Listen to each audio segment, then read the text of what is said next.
So our producers want us to read this.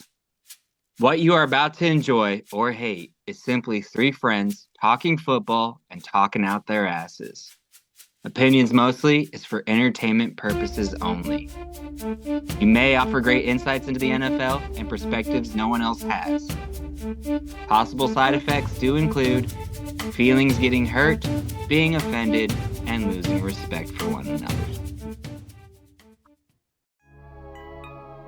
What's up, opinions mostly, friends, family, and faithful viewers? Thanks for joining us tonight. Another installment of Opinions Mostly. It is episode 14, week 15 in the NFL.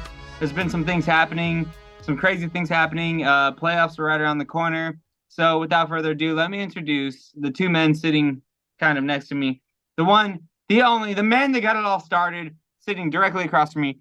Jojo, the idiot circus boy. That is to you, Nick. That's about to you. That's to you. Yes. Jojo's known for his special teams precision. I'm sure he's got a lot of great stats for us tonight, don't you, Joe? Yep, you can bet on that. Sitting right there where I cracked that beer is the one, the only, my old man, the big cheese, Randy Herbst. Give it up for Randy Herbst. Hey. He's been in my house. He's been in my house for almost like a whole month, and it's getting old. No, I'm just kidding. Water's right. Water's right. It's all good. It's all good. I love him. I love him to death. That's why he's been here for a month. All right. Without further ado, I'm your host, Nick the Shark Chomp Herbst. Let's get right into it. Joe, you wanted to recap college football. Let's talk some college football because I know playoffs are coming. Or playoffs. Their playoffs are coming, right? Playoffs are coming indeed, Nick. Mm-hmm. Without further ado, we'll get this show rolling here. Who we got? So for anyone that doesn't know, this is the first year we have a 12-team playoff now. Instead of standard 4 teams that the committee always selects and gets wrong every fucking time.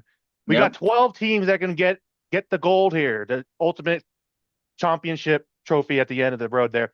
If we look in the second round of quarterfinals, we see Arizona State, Oregon, Boise State, and Georgia. They all are on a first-round bye. Why is that? It's because they won their conference championship games, and they got an automatic bid to have an automatic first-round bye, similar to the conference champion in NFL, where it's only one team. They get the bye. Are we rooting for Georgia in this real quick?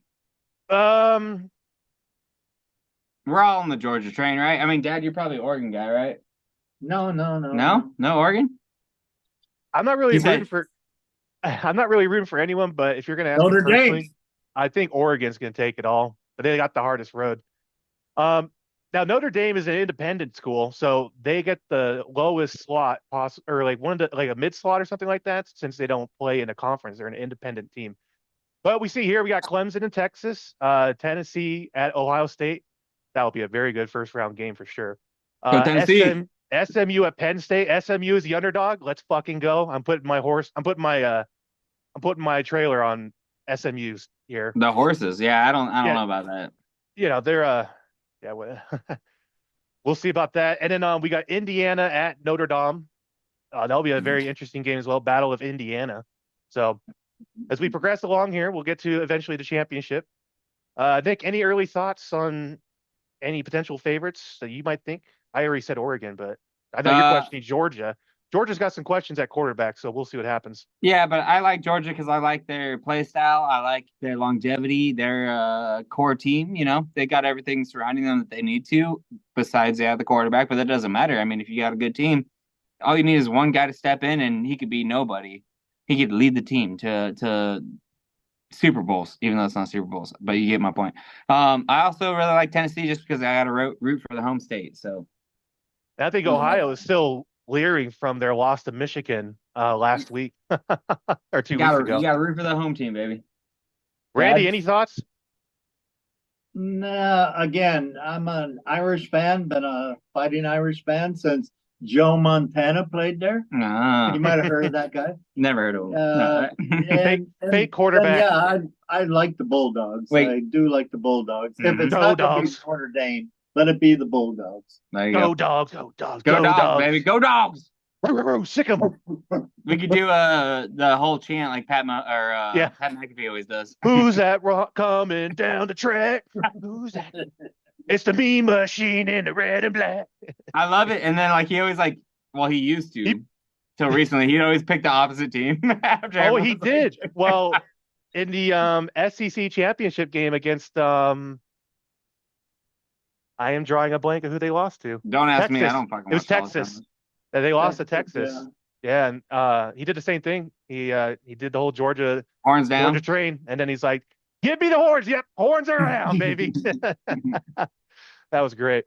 Yeah. Well, the biggest surprise I think that people had was Alabama being left off of it. So before the AC championship game, ACC Atlantic Coast Conference game against Clemson and SMU, Georgia was on there, or excuse me, Alabama was on there, and then after that, SMU proved enough to the committee to stay on there, and then they booted Alabama. That's so crazy.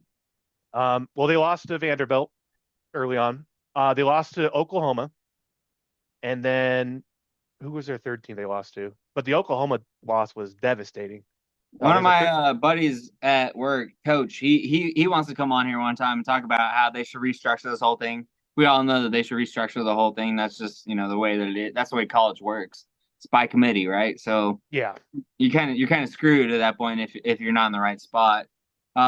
It's definitely one-sided. College definitely got something right when they do the overtime stuff, but that's about all they got right. Overtime's fun. Well, they're on the right road with the college football bracket. It only took them 110 years to figure out, let's do a fucking bracket for the championship game. But better late than never. They're starting to realize bowl games don't mean really anything. Like they're losing their value. Yeah, 100%. Now you got players for the most part that are sitting out of the bowl game to protect their asset, which is their health going into the NFL draft. So the bowl games aren't even fun anymore. If you bought stock in bowl games, you would be losing your ass off right now. Let me tell you. Yeah, I'm curious about. Says his boys are playing. Yeah. I respect Dion for doing that too. They're definitely playing. I do too. It's like play, and you know what? When it was just a 4-team playoff, controversy. Oh, who gets in? Who gets in? Now we're at 12. Controversy. Oh, Alabama got bumped out. Oh, it doesn't matter. You could have freaking 64 teams in there like basketball. Oh, these guys didn't make it. They didn't make the cut. It'll always be the tail end is going to be controversial. I think Randy's onto something here. 64 team playoff football. Let's just extend college football to March. Let's just extend college football to March.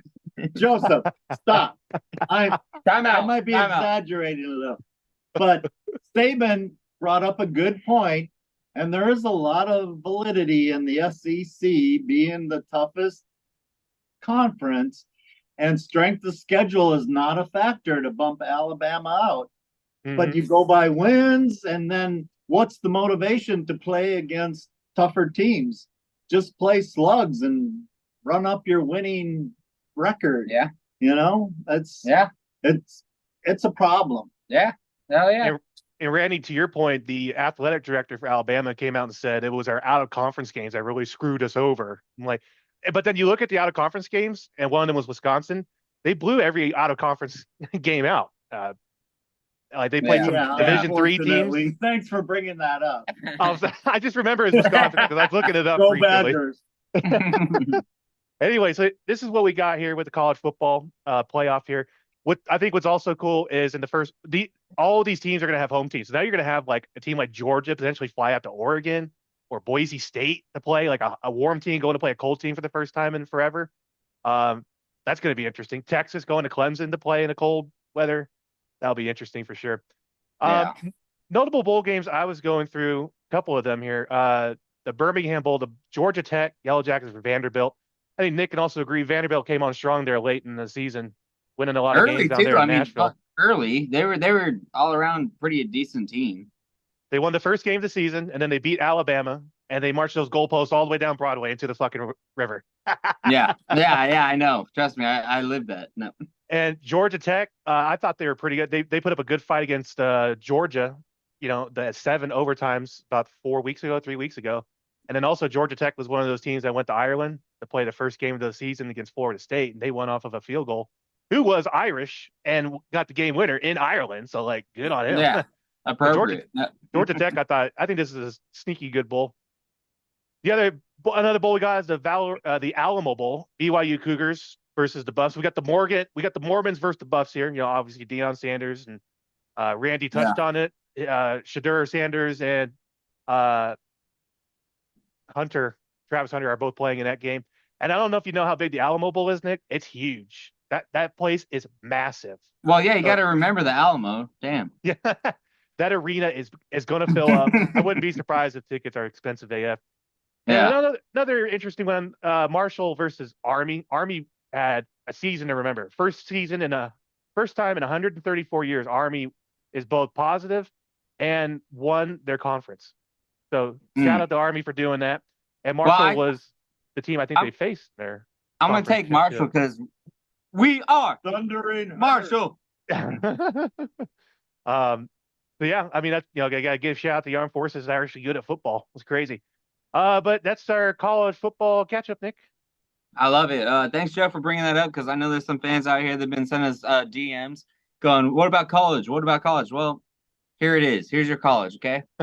Spread it to your friends. We'll try to talk more if you guys want to get on. Especially in Tennessee and SEC country, I know, man. It's like a disease out here, dude. It's unreal. It's a religion. It's a religion out there. They're everywhere. Like one guy gave me a hat just to wear. He's like, "Yeah, you live here now." And I was like, "Yeah." And he's like, "Put this on." I was like, "What does it mean?" Nick, that is the equivalent of you going to a Packer game with a rando and giving them a Packer jersey or a hat. Say, "Hey, put it on. Just put it on." Now I get it. Now it all makes sense. Oh yeah. Yeah, let's go. It's a religion. It's a religion, baby. Understandable terms, Joseph. Yeah. I had to break it down a little bit. Yeah, some of those Wisconsinites are, a little slower. Like Nick. Rocky Top, Tennessee. Oh shit! Look at that. Oh shit! Pounding the rock, baby. All right. Anyways, let's move on to what the people really want. They want a recap. Well, they want to know about the NFL first of all. Second of all, they want to know about the Rams. And I guess since it's Friday, if you guys haven't already caught on, Aaron could not join us today due to personal reasons, and we love it. He's all right. He's fine. He's doing good. Nothing bad. But his Raiders also dropped the ball. Everyone knows that. In week, he knew that. He knew that. Week 14. We'll start there. Raiders lost 13-28. Baker Mayfield threw 3 touchdowns, 295 yards. Baker's still the man, and I wish I would have played him in fantasy over Brock Purdy because we saw what happened last night. I'm just gonna fucking Brock Purdy in the playoffs too. Fantasy playoffs. $60 million man. No. Yeah, $6 million man. They fucked that up. It was the weather. Yeah, it was the weather. Yeah, that's why he threw that interception towards the end of the game. We'll cover that later. Either. I know. No touchdowns, 0. Dude, Cooper Kupp. We're already jumping. Now we're going farther. But Cooper Kupp, dude, he failed a lot of people in their fantasy teams. Didn't have a single fucking catch. 0 points. Was the first time since 2019 that he hasn't done anything. Facts entirely. Like it's crazy. All right. Anyways, so going back week 14 once again, Packers.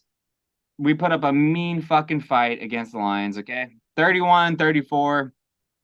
It all came down to like the last couple minutes. Jordan Love didn't show up till the second half. If he would have started playing the first half, we would have won. A lot of Packers fans, well, I should say, the new Packer fans want to blame it on the refs. I don't want to blame it on the refs. The refs did drop some calls. We all saw the hands to the face, and like the pass interference that was called that was not a pass interference, all that other bullshit. Face mask. Yep. Face mask. Moving on. It wasn't because of them. That's football. We could have done better. But I am very proud of the Green Bay Packers for putting up that fight. And I like most Packer fans are in agreement. We want to see them in the playoffs. Like, let's see them in the playoffs. Let's go. Because see, look at this guy. He's ready. He's ready to throw it out right now. Thank God there's not a Lions fan in here. Josh Jacobs had a showing out again. 3 touchdowns. My God, dude, that guy, Josh Jacobs, greatest thing we ever got from. And shout out to Aaron. We appreciate the trade, brother, or not the trade. We appreciate you dropping his ass, leaving on the free agents. Woo! What a pickup. What a fucking pickup. That guy is the man. So I wasn't disappointed in it. I thought we put up a good game. I thought we fought hard. For us scoring back-to-back touchdowns in 4 minutes in the third quarter as soon as it started was phenomenal. Our defense held up. The defense could have definitely played stronger, but beside the point, we as a team looked good. I'm not mad about it. Yeah, we didn't beat the Lions, but we'll move on. We're going to use that as like a lick your wound, get right back in the game. That's all I got to add about that. I'm proud of the Packers. Dad, you got anything to add? You're in the same boat, I think. Yeah, no, for sure. Proud of the way the Pack played. Holy crap, they came out the second half, lit it up. I thought, oh man, we're going to take this game. And then it was back and forth, back and forth. Mm-hmm. And Lions coach Campbell. Yeah, Campbell. Dan, he's a ball buster. He's a go for it on fourth down. He did it. He said, win on offense. He went for it at the end and did not want to give the ball back to Love because he knew these fuckers will score. And the Packers would have scored. It's like, I'm going to end it right now. And Saban, too, said it.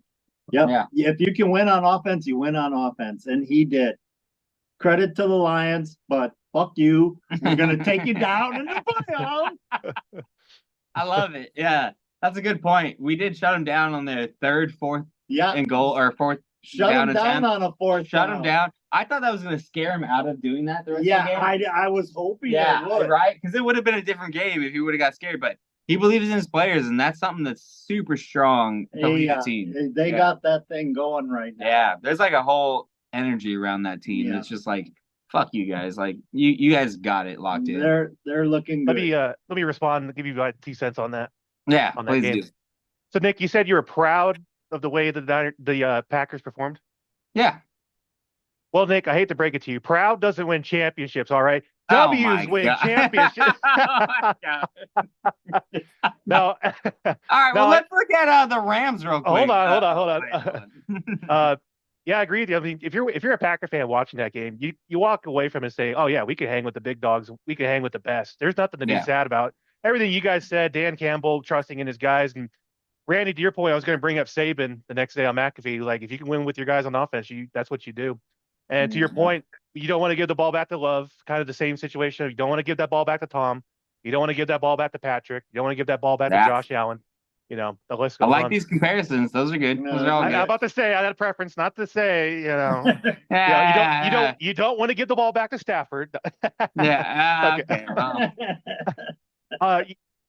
Something I realized going early in the second quarter was this game was actually good, and I found out the reason why. Both teams had a whole week to rest instead of a short week, because they all both played on Thanksgiving. They actually had a whole week to prep and rest, and it's like, this is what the NFL wants from Thursday Night Football, right? So let's just, but anyway. If they dial that up every Thursday, they'd have more viewers for sure. 100%. And you put Pat Mahomes over there with Kelsey and his girlfriend, then they'd be making money. I also think it's interesting, like what Randy said too, like Dan Campbell. I think it's a resilience thing. They're down like 11 people on IR on defense, right, and on the offensive line, and they still hold it together to beat a top 5 team in the NFC and the Packers. So I think that's a huge testimony to that team itself and its identity. We ended up with some injuries too during the game, but it was an injury-prone game. I mean, it was cold as hell. Yeah, And then the last point I wanted to make is, I asked you a couple weeks ago, what is this team's identity with the Packers? Do they want to run the ball, or do they want to get Jordan Love throwing it 50 times a game and outscore everyone 38-10? This game definitely showed me Josh Jacobs is the dog that we all saw, and this is a run hard power run team. They're going to feed Josh Jacobs as much as they can, especially in the end zone as well. And also another point I want to make is Jordan Love's only played in like 24, 25 starts. Yeah, he's young. Yeah. Starting. Still one of the youngest teams in the league. So they're still growing. Oh yeah, and I'm glad you mentioned that though, because at the start of the game, little Arnie, my dad Arnold, little Arnie here was saying, "Why aren't they running the ball? Why aren't they running the ball?" And they did. They might have messed up early on by not pounding the rock more with a badass dude like Josh Jacobs. So little Arnie did know what he was talking about right there. Hey, I watch football. That's all there is to it, baby. It could have been a different game. Thanks, Dad. Hey, you want to bet on something else that I can win $100 off? No. No, I know. Yeah. Joe will tell you. Yeah. Okay, so I got a side bet. Viewers, just so you know, we did make that bet about the Vikings game, and Dad shook my hand for $100. Well, I won that bet. I forgot about it. Joe reminded us so graciously, as he always does. And yeah, I got my money, so we're looking good. Yeah, no. Packers need to stick to the game plan, and LaFleur is a great play caller. I love him, but when you have that strength, use it. Use it all the fucking time. It doesn't matter. It doesn't matter. Like, oh yeah, they scored like 14 points. Like, oh whatever. Run the fucking ball, dude. Open it up. You open up the play action. You open up all these other opportunities to do things. I mean, they did. I don't know if it was that game, but we pulled off a flea flicker and we tried. Like, that shit opens up when you run the ball. Okay, you got Josh Jacobs. Run the fucking ball. Anyways, all right. Enough about that. Yeah.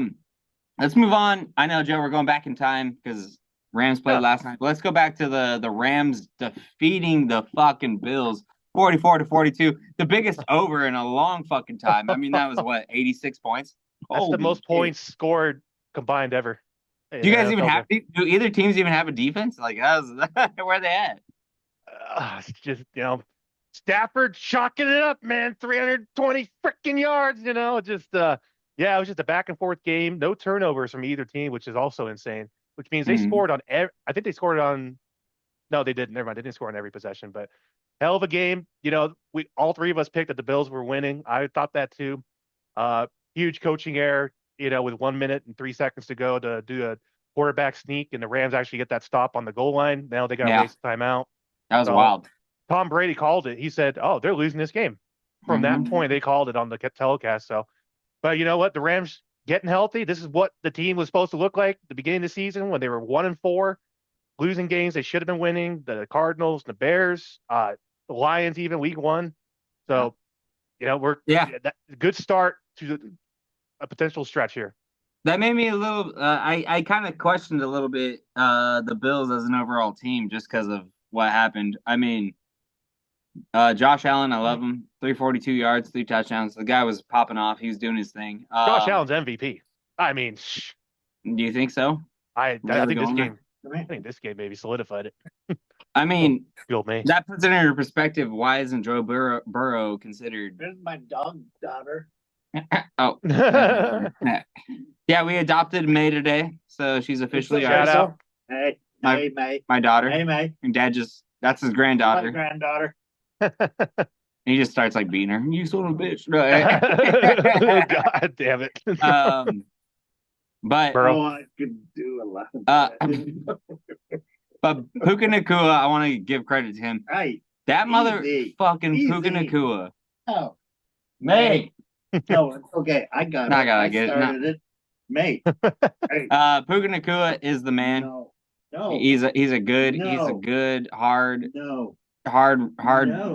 runner. Once he gets the ball, he knows how to put up fucking yards. He knows how to run with the ball. That dude is the man. Okay. Oh yeah.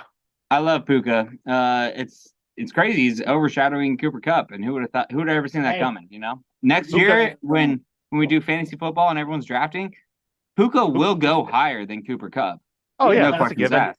That's a given, 100%. Definitely. And if he doesn't, then you look at the guy that drafts Cooper before, and you go, man, you clearly don't watch football.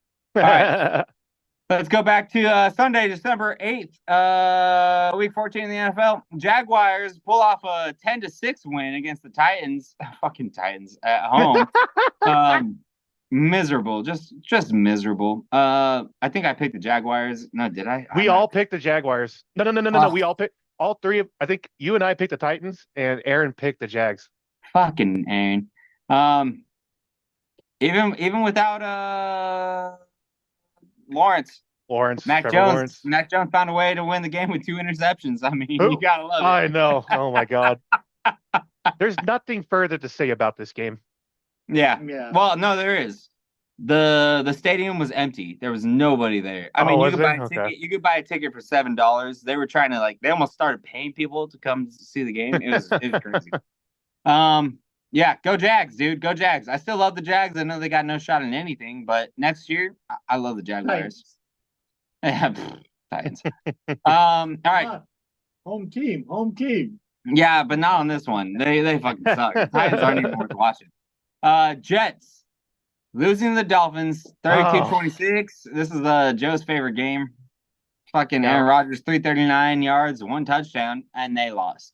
First 300-yard throwing game in like 2 years. And I was like, oh, this is where they get it going, man. And no, it's not. It's not. Tyreek Hill finally got 115 yards and a touchdown or something. So he's keep their playoffs chances alive. Sorry. Yeah, no, go for it. I love the Dolphins. I'm gonna pick them to win this week too in an upset, but I love the Dolphins. They look like a good team, and if Tua was healthy the whole year, they might be way more dangerous than they were. Yeah, I agree with you on that 100%. Yeah. Aaron Rodgers, what are we gonna do with him next year? It's still up in the air. He technically has 1 year left on his contract. So that's just something the general manager is going to have to evaluate whenever he gets hired this offseason. I think they'll definitely address their quarterback situation in the draft if they can. Maybe Cam Ward out of Miami. It's really hard to say. It's all up in the air. Aaron said he wants to stay there another year, or he said he wants to because he renovated his home in Jersey, but your guess is as good as mine at this point. Yeah. I don't know. The Jets are just in shambles. That's all there really is to say about that. Yeah. Falcons dropped the ball against the Vikings. I thought Kirk was gonna fucking put on a show, and that motherfucker, he put on a show, all right. Not a good one. Sam Darnold threw for 347 and 5 touchdowns.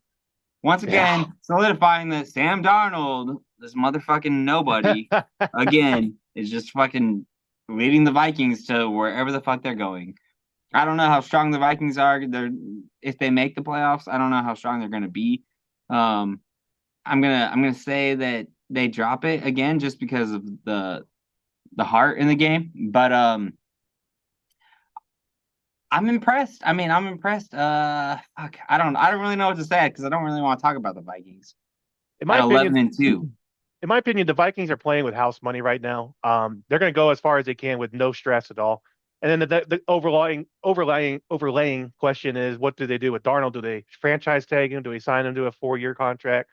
Daniel Jones is on the roster. I mean, what if Darnold go somewhere to the highest bidder? Daniel Jones becomes a starter, and Daniel Jones becomes a resurrected quarterback. Like Kevin O'Connell seems to be the quarterback whisperer. Any bad quarterback that comes into his home, he develops it into the star product they were supposed to be.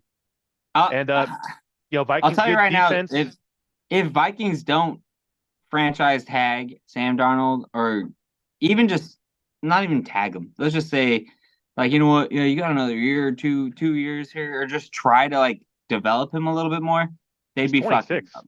Yeah, they'd be fucking up. Yeah, and just receivers, Addison, Jefferson, Hawkinson. Running game is all right. Aaron Jones and Cam Akers. Defense is solid. We know a Vikings fan, and I'm sure he would agree with us that that's the best they've done in a long fucking time, right? You kind of need him right now because he is making the team win. So why not just ride it out, see how far you can go with him before you make any crazy decisions? It's as good as they've been since O'Connell's first season, which was 2 years ago when they lost the Giants in the playoffs. This is as good as the Vikings have been since then. And even before then, who knows? It's been a while. I mean, probably since the Brett Favre days. Maybe since the Brett Favre days. Yeah. Oh, yeah, 100%. Sam Darnold, what I've been reading and seeing is Sam Darnold's going to get a long-term deal. Yeah. He ain't going to just take a 1-year, 2-year deal to nurse along this rookie. He's going to go somewhere else. He'll be gone. I wouldn't be surprised either. Somebody that wants a decent starting quarterback, and he proved his worth today or this year. Yeah. I think Vikings fans don't want that, though. They want him. But that's reality. New York Jets. Yeah, that's where he could end up. It comes back to the Jets. Aaron Rodgers. Full circle. Well, that's where everyone goes to die, so that'd be all right, I guess. Rogers ain't going nowhere. He's retiring. He's over. Yeah, he's gonna stick around as long as possible. He's like a thorn. All right. Saints at Giants. Saints beating the Giants 14-11. Another disappointing game. Kamara could have done anything. That would have been fucking amazing. Dropped the ball. Saints still won. Not on a pretty fucking win. You got Drew Lock throwing and coming in 3 points. I mean, what do you got to say about that, Joe? Yeah, just your team is trash when you got an airplane flying over the stadium saying, "Mr. Whoever the owner is, fix this damn team," Yeah. And you got people in crowd just with a bag on their head and says one giant mess. Yeah. I love the creativity. That was great. Derek Carr goes down with an injury. I think the Saints pick a quarterback or something in the draft. I don't know. I don't think Jake Hayner is really the answer, if I'm being honest. So wait, can we agree that Carr is overrated? I know he got hurt, but like he's still overrated. Like he's not. I wish Aaron was here right now because I think if he goes to Minnesota and becomes a starting quarterback, I think he's gonna be epic. So it's gonna be the next fucking Sam Darnold. Okay, cool. He goes to Kevin O'Connell. Kevin O'Connell being the quarterback whisperer. This motherfucker. I don't know, to be honest with you. No clue. Yeah, there's nothing really there right now. It's just kind of, once again, put your hand in the bag and grab it out and see what happens. All right, Panthers losing 16-22 against the Eagles. Panthers almost fucking won this game, which is crazy. Fun game. Yeah, and that's why I'm a little bit confused. I'm gonna just throw this out there.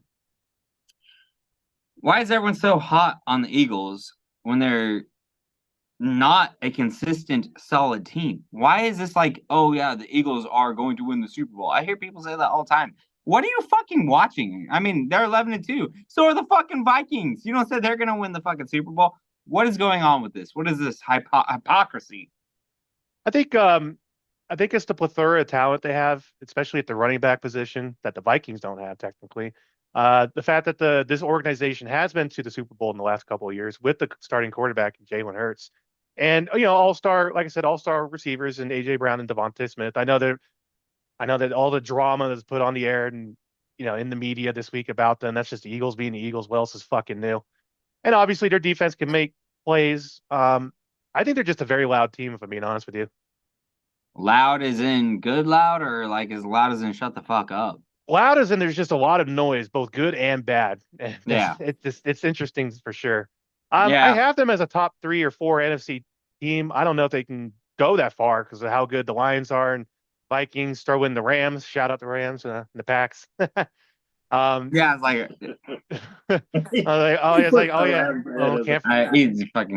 can't forget about the Packers here, but it's hard to say. We gotta give credit to the Panthers though. Bryce Young looked like a starting legitimate quarterback in that game. The way he was managing the pocket, stepping up when the pressure was there, making the completions. This guy is having a rejuvenization of his career under their new head coach that was previously with the Bucs. So I think with the Panthers, they've answered the question at quarterback. And next week, facts entirely against the Dallas Cowboys.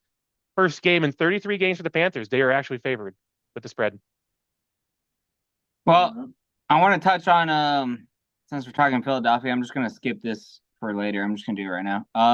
AJ Brown, Jalen Hurts, AJ Brown having some disgruntled energy, going towards his own team. Media bullshit. Yeah. So even Jalen Hurts was like, yeah, you guys gotta like calm down, like be quiet, like relax. This is just like the team. But I mean, how big is that gonna affect them? I think if you're an AJ Brown fantasy holder, look for him to score a shit ton of points next week. Either he does or what? He's like, I want to trade. I want to get out of here. And look to the noise part. You remember in the beginning part of the season, we were asking like, oh, is Nick Sirianni going to get fired halfway through the season because of last season? Oh, what's going on with that? Oh, what's going on with the relationship with him and Jalen Hurts? Oh, allegedly they're not on the same page. And now we have, look at Jalen Hurts and AJ Brown. Looks like they're not on the same page either. Not friends. It's just like I said, all this negative noise. Oh, Nick Sirianni jawing with the fans. But could that be to the point that they're not good in the locker room? I don't know. I mean, everyone's like, oh yeah, the Lions are gonna go all the way because they have a great locker room. Everyone's fucking happy. Everyone loves each other. This is like turmoil. It's been nothing but turmoil. Yeah, it's media. It's media talking, but it's also there's a little bit of riffraff in there. I don't know. I compare it to the drama of the Dallas Cowboys with Jerry Jones and just how loud that franchise and organization is. Whether Mike McCarthy wants the noise and the smoke or not, Jerry Jones is going to say some fucking shit, and the media is going to run with it. I kind of see that. I kind of see some parallels with them and the Eagles. It's just nonstop, 24-hour news cycle with those two cities and their two football teams. Like, how much are the Eagles actually paying attention to this stuff is what's really going to matter. Like, are they actually buying into this themselves? You know what I mean? Like, I don't think they are. If you see that, because if they do, then it will cause chaos. Everything comes from internal. It starts internally. I don't think so. And Jason Kelsey actually talked about this too, and he said, personally, I'm not concerned. He said, I think it's just the media getting loud and running with a couple of narratives that they're wanting to run with. He said, personally, I think the locker room's fine intact. They got plenty of veterans in there that can grapple and get a hold of the youngsters. If that's coming from Jason Kelsey, I think it's safe to say that the Eagles should be good. Well, he's obviously gonna say that because he's Jason Kelsey. I think he would call it out. Know the locker room. Yeah. Well, I think he would call out. I think it's way overblown myself. You do? You don't buy into all the hype? Well, almost losing the Panthers points me in the other direction to oppose you. Hey, everybody has a bad game or a bad week. Wait till I would say you're. Yeah. Nick, I'd say you're not giving enough credit to the Panthers for getting better over the last 4 to 5 weeks. Yeah, well, I'm definitely not because the Panthers are trash. They're fucking trash. Chubba Hubbard, as Aaron likes to put it, he's great. He's great, but he's not also in the right environment. It's just they're gonna build around him. Don't worry. Yeah. Yeah. You think so? Okay. Mm-hmm. Well, they've tried to build around it, or they've tried to build. Let's just say. All right. Anyways, moving past that. We're talking about the Browns and the Steelers. The Browns 14, Steelers 27. Steelers are still on that hot streak, romping. Jameis Winston still put up a good game. Jameis Winston could have a future in football. Is that what we're talking about right now? I think we're talking about the Steelers and maybe an issue with their running back room. It doesn't look like their running game is as strong as it should be to make a deep run to potentially take out the Chiefs. But Russell Wilson's been rejuvenated with that organization. Jameis Winston will find a place to start at quarterback next year, I think. Maybe it's New Orleans. I don't know. Maybe he goes back to New Orleans, right? All right, here we go. Minnesota. He gets even better. Nick Chubb. I like Nick Chubb. I like you said, yeah, turmoil in running back room. I think Nick Chubb needs more opportunities, and I think they need to just make if they reinforce the fact that he is their guy, I think he would do a lot better. He's kind of, to me, he's like a selfish player. He's kind of like, I got to be this guy. Not saying he's gonna walk off the field like Campbell or whatever, but excuse me, God, I see him as a team guy. To be honest with you, no. I see it. He's more of like, give me the ball, let me score, let me do this thing, let me put it away for you. You need help right now. That's how I see him. But maybe I think he knows. I think he's got a point though, because he is a strong running back. He's always been like the guy, and now he's not the guy. So that I think that's why they're the Browns are just besides all the other bullshit going on around them. Their Browns are in rebuild mode. We'll see what they do with Deshaun and his contract next season and the whole team. Yeah. Russell Wilson.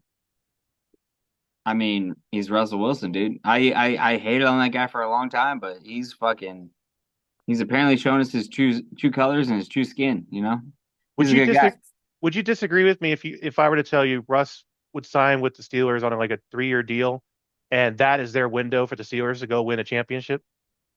Fuck. I mean, with what's his face? What's his nuts? The old bear. His backup now. Justin Fields. Yeah, Justin. If he does do that, that's gonna be a rocky situation all the way through, and he's gonna have to make sure he can prove it. Do I think he can prove it? He has proven it so far. I mean, similar to Sam Darnold. But once again, I'm going back to the turmoil in locker rooms and stuff like that. Yeah, it's a vet. He's winning you guys games and stuff. But how much do they're a younger team too. So they kind of want not just leadership, but they want someone that's going to be solid all the way through and through. They want to win. They don't want to That's be, Russ. oh yeah, let me waste 3 years and then hopefully he gets us there. You know what I mean? So I don't know. I mean, shit. If Let's say he does get signed to like a 3 year deal, and he stays there. Then they're gonna have to be balls to the wall, and if they support him, he'll put on a show. I mean, or he'll drop like he did when he did fucking Denver. So look, if there's one locker room I'm not gonna have questions about outside the lines, it's Pittsburgh Steelers. That they are never gonna have locker room turmoil. well, yeah, because Tomlin won't let him. And My, it's possible that Justin Fields, he's only on a 1 year deal. He's on the last year of his deal, so he might just sign somewhere else for potential at a starting gig as well, yeah, potentially. yeah, yeah, but where would he go? Jets. No. The Jets. Saints. I don't know, man. I mean, Tomlin knows how to win games, and if Tomlin, I mean, they've been winning games. If he's like, yeah, Russ is our guy because we want him, I want him here, then yeah, you know what? I counter my own point. Tomlin would make the team win because of Russell Wilson. He'd be And like, "This is your motherfucking guy." Arthur Smith's a good play caller at OC as well. Yeah, yeah. All right, we already talked about Raiders, Buccaneers, Uh, Seahawks, Cardinals. Seahawks beat the Cardinals. I picked it. Let's fucking go. I love fucking Geno Smith, except for this week when he plays the Packers. But 30-18. Geno only threw one touchdown again. That son of a bitch. He needs to put up more touchdowns, but not this week. Not this week. I think Kyler, he played a good game, actually. I love to hate on Kyler because I just don't like Kyler that much. I think he's too showy, too much. He's too little. I don't know, he doesn't have the right game for me to watch. But 259 yards, 2 touchdowns, he's still playing his heart out. And I will give credit to him. The Arizona defense dropped the ball on all this stuff. Yeah. But Seahawks, are they dangerous? It's hard to say, yeah. Yeah, I mean, have you played with a butterfly knife? It's only dangerous. It's only dangerous if you don't know how to hold it. They're dangerous enough to be one game over 500 at the end of the season. Let's put it that way. Yeah, it's I don't know. Man, I don't know about those damn Seahawks, and I don't like to root for them. But No. Najigba, that motherfucker, he is a good fucking wide receiver. I'll give him a lot of credit. He's the next Puka, essentially. Yeah, he's becoming Puka. That's a very good way to put it. He's dangerous. I like him. I'm scared of him. Packers. I'm scared of him more than I am DK, to be honest with you.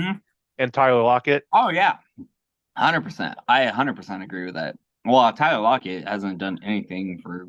He doesn't, but he'll have that one game where it's like 6 receptions for 110 yards and he catches like 2 45-yard bombs, you know? Yeah, but I mean, we don't need that. We don't need that in the NFL. I mean, they don't need that, I should say.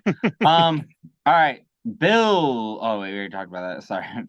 Bears. The good old fashioned Bears doing what they always do best. 4-9. They're dropping to the 49ers. This is once again not last night, but 49ers destroyed the Bears 38-13. This is why I played Brock Purdy. I was like, oh yeah, Purdy's going to have a showing out because they need to get their balls together. 325, 2 touchdowns. I liked what I saw out of the Niners, and I thought this was their swing game, kind of like everyone. Get right game. No. Their get right game. It was the game to start it all, and then it didn't happen. But I'm pretending like we didn't watch last night. Oh yeah. The Niners, they got a very good chance of trying to beat something this year again. No. Yeah, the Niners, it was a get right game. They had a lot of their players healthy in that game, including Kittle and Jennings, Jordan Mason before he injured himself, of course. And I think it was, I thought there was a chance the Bears could swing in, but obviously it was just too much for interim head coach Thomas Brown to conquer. He started off as I think the wide receiver coach, and then he went to offensive coordinator, and now he's the head coach. So he's juggling like 4 different jobs at once here. So Bears are a dumpster fire. Just get through the season, keep Caleb healthy. Try again next season with hopefully an offensive-minded coach for the Bears instead of defense. I was gonna say, what do the Bears do in the offseason? But they have to go. I mean, if they can get Ben Johnson from Detroit, you fucking do it. You bend over and you say, "What do you want?" Here's a blank check. Here's all the control you want. Okay, I think you have to do that.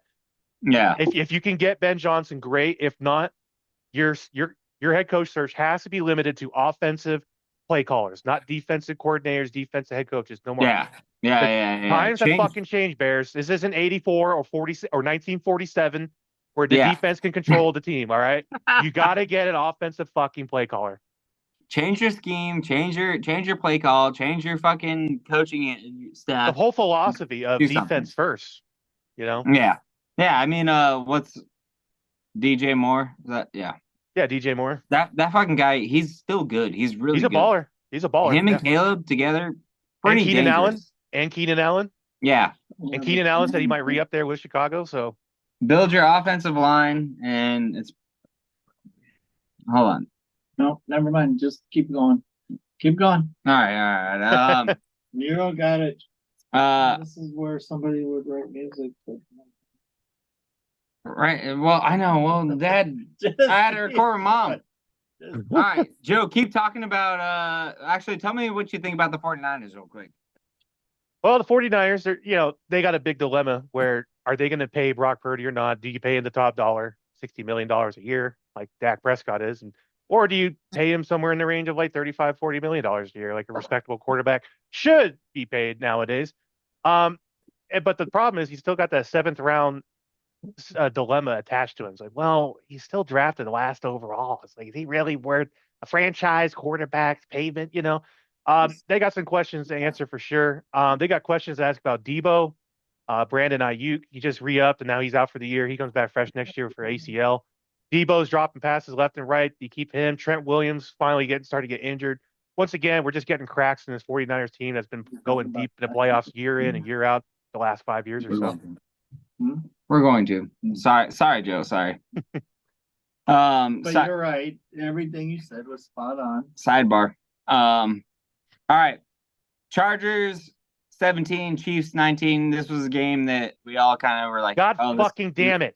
This could be the upset, but we didn't pick the upset. You did. And did not upset. This was actually a really good game. There's a lot of weird field goals for the Chiefs with their second string guy. He put up some points. Are you gonna find one? Yeah, okay. So that's like what I liked about this game was the Chiefs find a way to win, and they actually didn't win with the refs, which is what we wanted to see. What we were expecting to see. Yeah. I love Justin Herbert. I think Justin Herbert is still a phenomenal quarterback. I think he needs more opportunities like this. He played his heart out. He could have done better in the first half because they didn't do shit in the first fucking half. But I will tip my cap to the Chiefs finding a way to win legally this week. Yeah, without the zebras. Can you believe there's still people out there that says Justin Herbert is not a franchise quarterback? Yeah, I know. I can't believe that. I mean, what is that stigma? Like, what does he need to do? I mean, I think it's a lot of just hate. Yeah, I mean, I understand they haven't been winning since he was drafted, but the Chargers have never been good at hiring coaches similar to the Bears. They finally got a guy with John Harbaugh. Wait, can I say? Let me say, this is just this has nothing to do with football. I think it's based on the way he looks. I think this is like he looks like a white boy with his fucking hair and all that stuff. They don't like that. All the zits on his face. Yeah. He's not. He's what is his, college? Yeah. I don't know. I don't know either. What I've seen is progression and development year in and year out, and he's only going to develop even better and further with Harbaugh coaching him. And I think this season he's definitely taking strides in that direction. What he needs is more people around, more playmakers. His leading wide receiver. Yeah, it's Lad McConkey. Yeah, McConkey. Yeah. Yeah, he was out that game. I think if he was in the game, would have been a different story. They would have won. Quentin Johnson had a redeemed game, five catches, 48 yards, and a tutty, compared to 2 weeks ago where he couldn't catch a ball to save his fucking life. So, and he's a first round pick from from last year or 2 years ago. So I think they're banking on him developing into some kind of wide receiver 1 or 2. But that's the thing is like they didn't have the wide receiver core around him for this game that he needed because Ladd would put up 70 yards and a touchdown, no questions asked. He's their guy. I'd like to see bigger names, better players around him to actually get the ball rolling, you know. Well, they had Keenan Allen. He wanted to get paid. That's why he got shipped out. Yeah, he was Mike done. Williams is just kind of injury prone, unfortunately. Yeah, let me see. Hold on real quick. I want to pull this up. Let me see. You got Joshua Palmer. Good backup. Stone Smart. Quentin Johnson, who you mentioned. And then Will Dissly, who is their tight end. DJ Chark, who came over from the Panthers, right? Yeah. Who he could be good, but he's random. Then you got a bunch of nobodies. Jalen Rieger, Darius Davis. I'm not saying they're nobodies. I'm just saying they're not star players. They're not star players. And then on the other end, I want to go back to the Kansas City rushing game because this is what I'm concerned about. Mm-hmm. Kareem Hunt. Okay. Pacheco. Everyone knows Pacheco's the number one man. All the stuff. But Pacheco, in my opinion, is not consistent. He doesn't always perform. And I don't know if that's because play calling and the team that he's on. Like, how much do they trust him? They need somebody like, this is stupid, but like if like Aaron Jones was on their team, that would be a different team altogether. They would have a better, more well-rounded team. Well, here's the one thing you're glossing over, Nick, is so Pacheco was out for like 10 weeks, right, with that broken leg. So Andy Reid said that he was going to be splitting up the running back load with everyone until Pacheco was like fully confident to be 100% the bell cow that he was or is supposed to be. So, but that's what I mean. I think even with a fully healthy Pacheco, I still don't think he's the guy that is like going to change their game. He's not the guy. You need a name. You need someone that's going to pound the rock consistently. Pacheco was he ever really that guy? I mean, I guess he was running back. Yeah, he's been running back one since he's been there. Yeah, but I don't know. He got the job through injury. Let me put it this way: I wouldn't draft him in my fantasy league. That's fine. Would you? I did. Okay, I did. Fully healthy. Would you draft him? I still would. Yeah, I think I would. Really? He's prone to having some of those big explosive games, fantasy wise. Okay. All right. Yeah, but you can't count on those every so often, Joe. Oh, I know. To be consistent. Now, I'm not saying he's a top 10 running back in the league, but I'm saying he is a serviceable running back to be an RB1 on a championship team like the Chiefs. I don't know. I have a way with words, don't I? Not in fantasy. I mean, he came back. He's doing his thing. 14 carries though, 55 yards. That's like what? Listen. Well, the Chargers defense, man, they really know how to control the line. Yeah. Okay. All right. Fair. Chiefs are 7-0 at home. Fuckers. Let's go. Bengals 27, Cowboys 20. Cowboys thought they were gonna win this game. I think most of us thought the Cowboys might pull this off, but they didn't. Joe Burrow doing what Joe Burrow does. 369 for 3 touchdowns. Why the fuck are they not better? Joe Burrow, when this season's over, he's going to have a season that no one's going to remember, but statistically, it's one of the best seasons for a quarterback statistically to have. He's been, we've covered it. He's throwing 330 yards average every game, 3 touchdowns, 4 touchdowns, 1 pick. Their line on both sides of the ball is tremendous, Nick. Their offensive line is terrible. They haven't gotten the offensive line right since Joe Burrow's been there. Joe Burrow's going into his 5th year. They have not gotten the line right at all. They're not going to pay T. Higgins. He's going to be walking. They don't even want to pay Jamar Chase. They're hesitating to pay him. They had to lease the naming rights to the stadium just to get Joe Burrow's contract going. Their defensive line is shit too. They have one good player on defense, and he gets double teamed every time. They cannot get either side of the line right on the ball. And in my opinion, that's why they can't do it. That's why they're not. Would you say the football gods are against them? Well, they keep losing to Cleveland, which you can't do. In Cleveland, for some reason, Cleveland beats them every time, even with Burrow healthy. Like I said, I don't know. It could be the Browns, the ownership group, just being cheap. Like I said, like they don't want to pay. It would be cheaper to pay Jamar Chase now than it would be next year, right? I don't know why they wouldn't get that out of the way. They did with Burrow. At least they got the quarterback right. Who could have fucking thought that up? T. Higgins, like I said, he's going to be walking, man. It's unfortunate. I guarantee you he's gonna go to a different team. Look for him to go to the Panthers, possibly. To throw it out there. No one wants to go to the Panthers.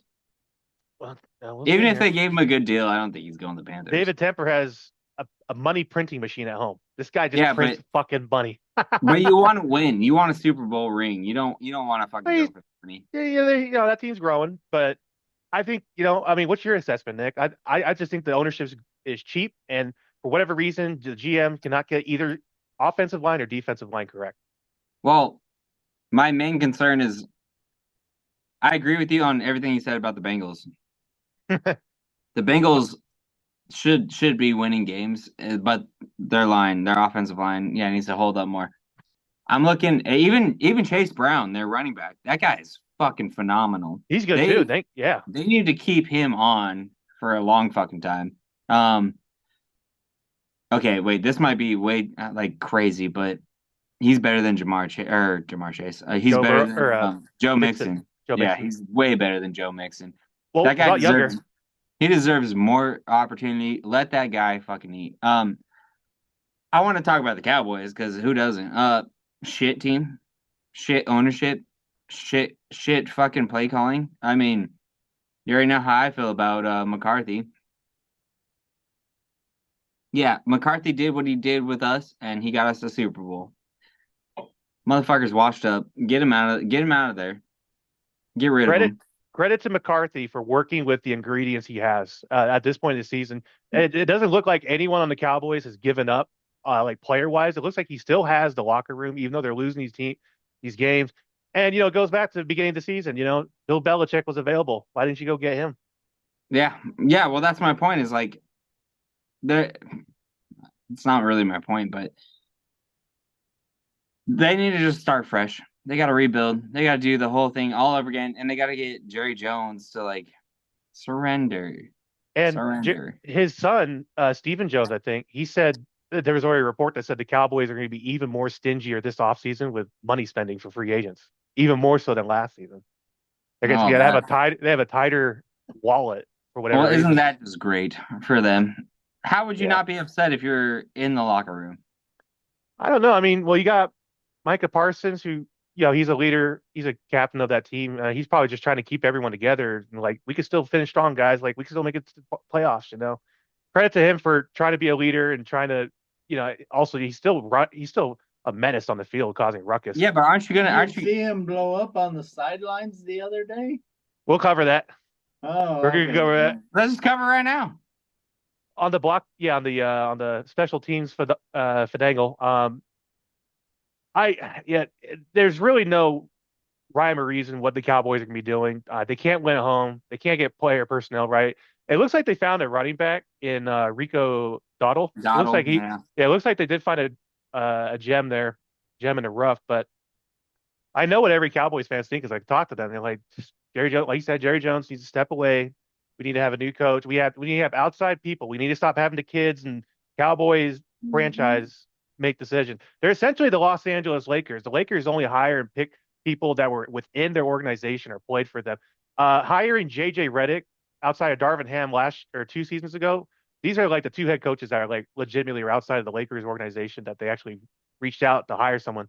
The Cowboys, Jerry Jones needs to learn from that. And the Lakers are like the Cowboys. It's a homegrown or a franchise, still family owned and operated. Yeah. So, Jerry Jones, step back, dude. Dak Prescott's a mid quarterback. All right. Well, good insight. I don't know. Cowboys are trash. Bengals, like you said, offensive line. Yeah, but how much would that actually help? I don't know. There's something else wrong there. Something else wrong with that team. Defensive line as well. Let's skip to special teams corner, baby. Bring it on. All right. Here we go. All right. Ladies and gents, special teams corner. We had a bunch of interesting and fascinating special teams plays that are made in week 14. We're going to start right off the bat. Kickers were 3 of 6 from plus 50 yards away. All right. Let's see here. Let's get this going. All right. First special teams special we have here, or first special teams hero here we have was the Los Angeles Rams with a block punt. Crucial play in this game, as the score would show. Hunter Long with the block. Rasher and it's blocked. Look at this. It's sitting on the ground. Can the Rams pick it up? They do, and they're going to score. It's Hunter Long for 6. You got Hummel with the pick. They're trying to free McCullough, and Hummel is relentless. Pulls the ball right off of the punter's foot. And then you got Hunter Long, the scoop and score. Hello, Coach McVay. You need that today. Hummel was the blocker, but you get the picture. Hunter Long was able to recover it and score it. So, that was a hell of a play. Hunter Long just doing his thing. I'm glad to see Hunter Long too, because I'm a fan of Hunter Long. Next player we have here, Matthew Wright of the Kansas City Chiefs. He was the third kicker essentially signed this season for the Chiefs. And to Nick's point, the Chiefs figure out how to win games, and somehow they did it without the Zebras. Somehow. Right. This is for the division for the Chiefs. Take a look. Somehow the kick will come from Matthew. Figure out how to win.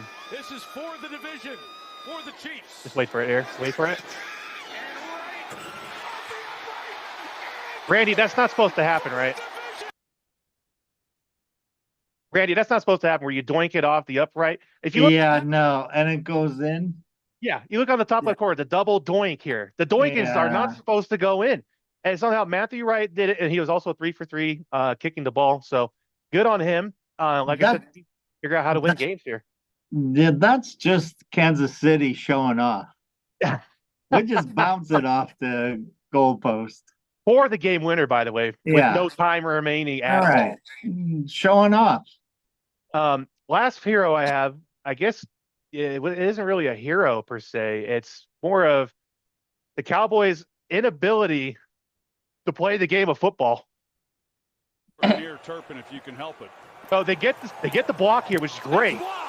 Awesome play, right? And then what do they do? Oh my God. And picked up by Cincinnati. Are you kidding me? That's what I'm talking about. It was blocked. Are you kidding me? You get the block. And the offense comes back onto the field for Cincinnati. Here's the block. Best play we ran all day. Yeah. And then someone, I didn't see who exactly it was. On the field, on a kick play, the ball was touched by the receiving team beyond the line and then recovered by the kicking team. As soon as they recover the ball, it is dead. And Jonathan Fox, he is a top special teams coach in the league. He coached for the Rams for a long time. He was part of that first Super Bowl run where we went and lost to the Patriots. But John Fox told everyone, fire drill, do not touch the fucking ball at some point. First down. So it was touched by Dallas. That's my point with the Cowboys. I feel for John Fox too. Like I said, top coach with special teams in the league. But yeah, from everything I've heard, it's like you cover this the first day of the week. You don't touch the ball if you punt unless it goes behind the line of scrimmage or behind the punter or the kicker. That's the punter. That's when you can go ahead and touch the ball, try and scoop and score it. But like to your point, Nick, Cowboys are the Cowboys, right? Told you. That's what I've been saying. He's corner for the week. I love it. Good job, Joe. There we go. All right. Well, since we don't have Aaron here, we're doing a special with we're gonna call this Hammering the Stats with the 10-inch nail, the big cheese. Okay, that's the big cheese over here with his 10-inch nail. He's gonna read us off some of the hiding top fives, the fucking winners, the stat guys, all those things. Sorry, I gotta educate me, Randy. Dad's got some good stuff here for you. Hold on. If I can fucking find it, or did I get rid of it? Yeah, I got rid of it. Oh, come on, Nick. And there are your stats. Hey-o! And you are hammering the stats. Hold on. Goodness. Hold on. We all work a little bit harder when Aaron's not around. That's the problem. Oh, Aaron. All right, Dad, take it away with our top 5 offensive leaders on the passing side. All right, our top 5 offensive leaders passing. Love the charisma. Baker Mayfield there in Tampa Bay. Go Baker. Keep lighting them up at 3,329 yards. Yeah, whoa. Baker. Followed by my man who I like now outside of Minnesota in Atlanta, Kirk Cousins at 3,396. There we go. And then we got one of Joe's favorites, Matt Stafford and the Rams, 3,463 yards. That's greatest quarterback. Greatest quarterback of all time. He's got Puka. Yeah. As long as he's got Puka. And, Cup, he'll be back. I mean, yeah, he ain't wrong. He ain't wrong. Mm-hmm. And here's the surprise that I love being, watching football for a lot of years, like you guys. I love this guy, Geno Smith in Seattle with 3,474 yards. He's got to put more touchdowns. Second. Not this week, but he's got to put more touchdowns. Poor Geno.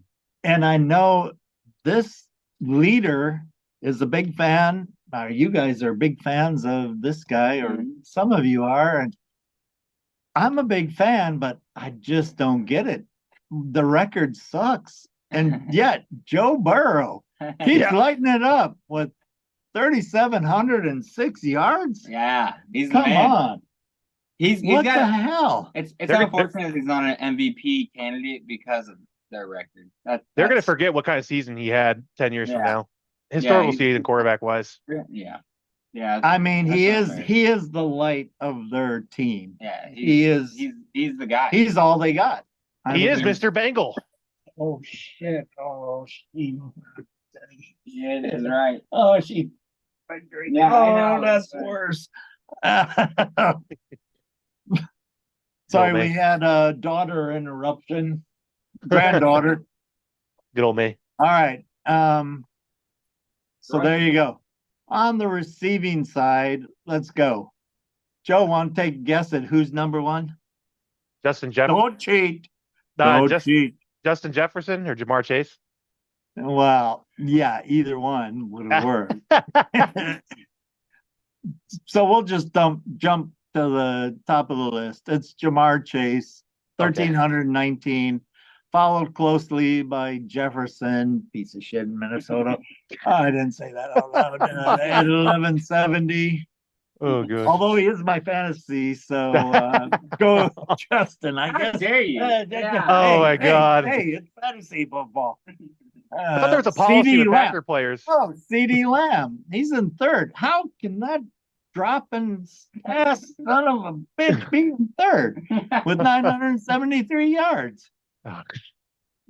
Can I talk about him last night? Talk about him last night? He's bitching, oh, get me the ball, give me the ball, give me the ball. Last night, right in his pockets. Oh, that's Debo. Touchdown. Yeah, Debo, yeah. Yeah, Debo. Yeah. Sorry. It's like, oh, CD Lamb. Never mind. Sorry. I got my CD and my Debo. All right. Never mind. Almost the same name. Yeah. Same position. Yeah, Well, Jerry Jeudy. I'm going backwards now. Down the list. So anyhow. Judy's on the list. Okay. Jerry Jeudy, 944. Brock Bowers, Vegas. Really? Right, Vegas? Oh, yeah. Man? Top of the receiving board? Oh, he's a dog. He is a hell of a player.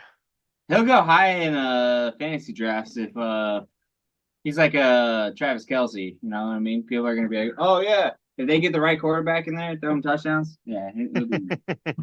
Huh. Oh, shit. 933 for that guy. Hit the rushings. Starting at 5 to the left. Oh, we're up here. Oh, you scrolling around? All right, our rushing leaders. All right, boys, here we go. Aaron, you're gonna lose your job, man. Jamar Gibbs at number 5, Detroit. Oh, Man, I hate to say it. Lions look good. I'm not going to say they're the best in the NFL. Not yet. But they're pretty goddamn good. Yeah, I'm not going to say it. He's not drinking the Kool-Aid yet. He's not drinking the Kool-Aid yet. So they're running back, he's a fifth. 1,016 yards. Guess who's ahead of him, Joe? Aaron Jones, right? No, I mean, I'm sorry. Josh Jacobs. Josh Jacobs, yeah. Packer. Had the pack on my mind. Man, it's a sign. It's an omen. We're a run team, baby. We're going to pound a rock. From here on, we're going to ride that badass horse. At 1,000. Whoa. Here we go. 1,053 yards. That's good. That's awesome.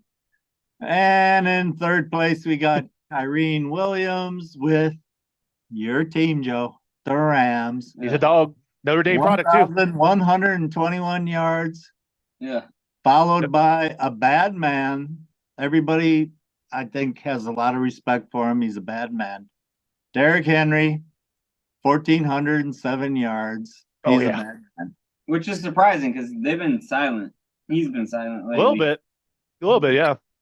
He just does what they need him to do. I mean, they had a bye week, but I guess that doesn't count. And followed by my fantasy running back, Saquon Barkley in Philadelphia. 1,623 yards. Are you kidding me? Randy's he breaking that record? Dude, when you can hurdle defenders backwards, you're something special. You're the man. Oh, man. All right. That wraps it up, baby. Oh, thank God. Let's wrap it up. Good job. Give it up to the old man. PF. Aaron, tap out. Hey, Randy, I know a Christmas gift you can get for your son. What? A phone tripod. Yeah. Tripod stand. Okay, yeah. Something that won't fall down. Yeah. Yeah. Yeah, well, some of us, we're above. Oh, my God. Technology. All right. Enough. What? Oh, you want AI to start doing my job? What is this? Well, it might be able to do Aaron's job. Who knows? Yeah, well. AI or the old man, right? Yeah. I can do that for you. There you go. Give it up for the 10-inch nail, Big Cheese. Yeah, there we go. I like how you read those in reverse. Kept us all on our toes. That was nice. I know, right? All right, let's talk playoff picture, and then we're gonna wrap this thing up. Right now, as you all know, the Chiefs clinching the playoffs already. AFC number 1 seed currently 12-1. Then we got the Bills 10-3, first in the AFC East. Let's just run through the AFC. In the hunt, we got the Steelers. Okay, 10-3. Hold on. Oh, what is this? Oh, you got a little graphic. We got the Texans at 8-5, the Ravens 8-5, the Chargers 8-5, the Broncos 8-5. Do you hear how many times I had to say 8-5? Yeah, a lot of mid. It's gonna be a little bit crazy over there in the AFC. Run down the NFC, we got the Lions, unfortunately, at 12-1. Most dubiously. Yeah. The Eagles at 11-2, which I think that's gonna slip, but right now that's what it is. Seahawks 8-5, Buccaneers, believe it or not, 7-6 because the NFC South. They overtook. Okay. Yeah. They got a 73% chance of getting in right now as it stands. Vikings 11-2, second place in the NFC North. The NFC North is strong. They're definitely making the playoffs, but we'll see where they end up. The Packers right now, we are 6th on the NFC side in the seeds, 9-4. That's looking good. If we win this game against Seattle, we're 99% in the playoffs. I love that. Commanders 8-5, dude. I like the Commanders. Sneaky good team. Sneaky young team. Great young quarterback. Jaden Daniels is the man. I hope they at least make it to the playoffs because that would be really cool to watch. We'll see how far they get. But that's our playoff picture right now. So anything can happen, It's week to week. We're in week 15 in the NFL. We're getting close. My money is all in on Green Bay going to the Super Bowl, dethroning the Lions in the playoffs. No questions asked. Rams have a chance here. We control our own destiny. We got the Jets and the Seattle Seahawks and the Cardinals coming up here. Good probability. Well, Vegas is saying that the Packs beat the Seahawks this Sunday. So if they do, Rams overtake the NFC West first spot. We currently hold the tiebreaker with Seattle. That's a scary game for me, if I'm being honest. saying put all the money behind that game. Go for it, dude. Fuck yeah. This is 4-1, Nick, at the 10 with a minute and a half to go, and you're down by 4.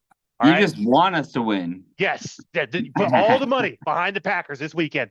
No questions. I don't care what the point spread is or they'll cover. Put it on it. Put it on it, baby. All right, you heard me. I'm taking out second mortgage, and here we go. There's your big shark. All right, let's wrap this up. We're going to do Shark Chomp Bet of the Week and then get the hell out of here. Shark Chomp, Big Fish Bet of the Week. It's been pretty steady. We've been hitting, missing. I'm going to just do a simple one. Commanders on the money line against the Saints. The Dolphins are going to beat the Texans in Houston. That's the money line. Them taking the Jaguars to beat the Jets. Okay. All a little bit. Well, I guess those two are upsets. $5 bet is going to pay us $35.31, so double that money if you want. $10 bet would pay $70.62. So let's go for the upsets this week. I think it's an upset week because it is week 15 and there's. I like that a lot. I like that a lot, dude. Week 15, injury-ridden teams as well. I like that. That's what we do, baby. We're shark chomping over here. Anyways, thanks guys for watching. It's been real fun. Hopefully you like, comment, and subscribe. If you watched this far, let us know. Leave a comment. We might just send you some free merch. Might as well. Until next time, I'm the Shark signing off. Good job. Take care. Go Pack, go. Go Pack, go. Watch the NFL, baby. Whose house?